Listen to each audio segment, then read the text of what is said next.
Hello, everyone. Can you all hear me?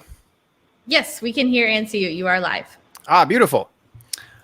So my name is Segasonicfan, or SSFD, Segasonicfan Designs for short, and I design little add-on boards and upgrades for retro game consoles. What I have here is a boxed Japanese Virtual Boy, since this has been one of my new favorite game systems, and I've been developing repairs for it.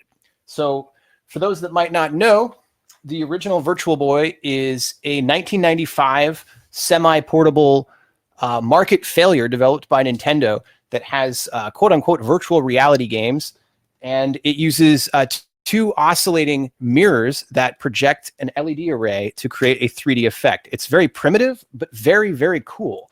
And one of the things that is Achilles heel of it, though, is that you have this sliding knob here, as well as this turning plastic. And this literally turns two giant plastic mechanisms and to change the focus, to basically adjust for your own eyes.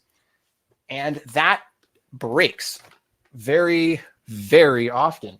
In fact, it breaks so often that it's almost impossible to find a working unit these days. And what happens, I don't have an original board, but I can try to show, is that in here is a magnifying lens, and there's a PCB that sits on top, and then a ribbon cable that goes to the main board. And so this is the part that actually actuates, it goes further into the unit and further out to adjust the focus. But there's just some glue holding it in. There's no actual flat flex connector for that PCB. So as you can imagine, 30 years later, the glue, or 25 years later, the glue just starts to weaken, and then that ribbon connector is just cracking off the board very easily.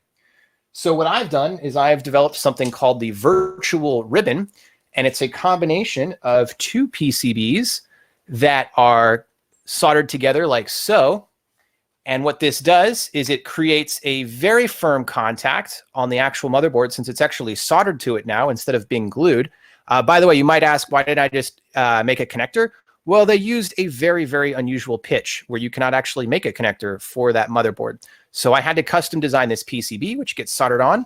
And then there's a right angle PCB to give it extra mechanical support and make sure that there's no actual strain on it whatsoever. I went through about three or four revisions before I came up with this design.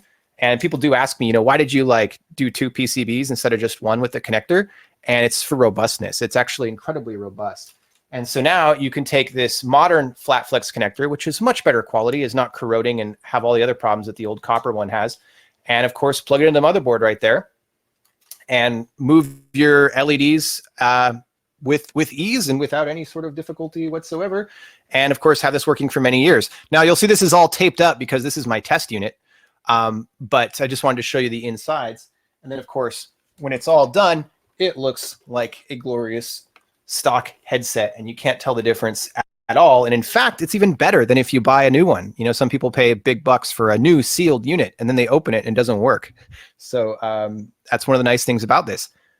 Additionally, I have a couple other designs that I've made. I've been designing and repairing retro game systems for, almost 20 years now.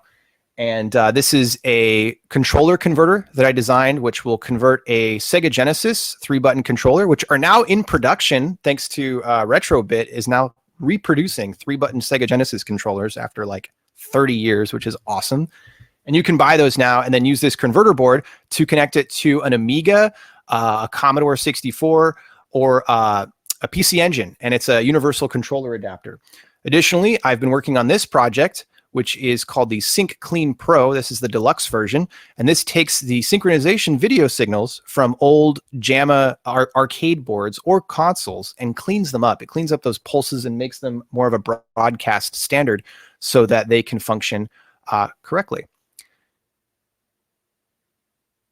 Not sure how much time I have left, but that was what I had to show. Thank you all for listening, and thanks for inviting me to present at this event.